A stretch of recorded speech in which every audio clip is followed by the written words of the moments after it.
A deadly accident along a busy stretch of Highway 281 has folks asking for change. They say there's nothing in place to slow down drivers. Channel 5's Daisy Martinez joins us from Los Indios with more on what's being done to address the situation. Police Chief Jose de la Rosa says it's clear more needs to be done to protect residents and transmigrantes doing business here. He says the police department is ready to invest in more signage along this highway to get drivers to slow down and pay more attention to pedestrians.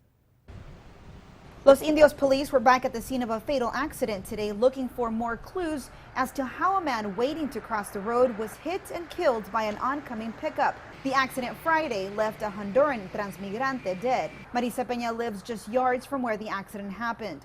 Peña says she sees people crossing the busy highway every day. An accident like this, she says, doesn't surprise her. It's an everyday thing. And even with their vehicles, they'll cut us off when we're trying to get out of our house. I mean, it's always been a problem. Hope something will change. I mean, especially with us that have kids around. I mean, it's a really busy highway. It's not safe.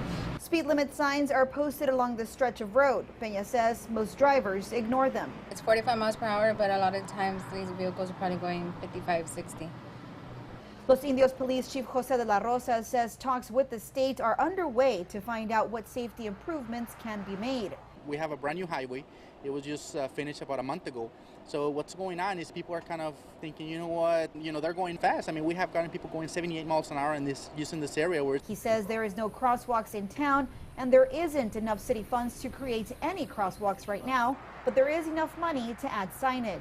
It'd probably be something with, watch out for pedestrians, or also where we have the 18-wheelers coming out, the commercial vehicles coming out of this area.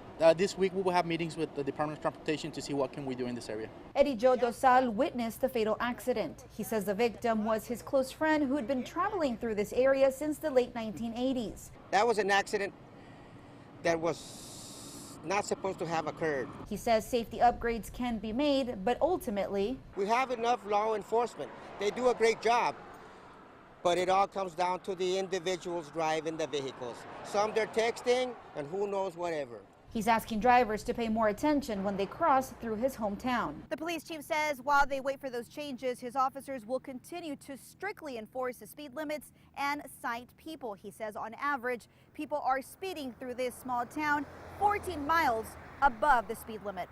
From Los Indios, Daisy Martinez, Channel 5 News at 6.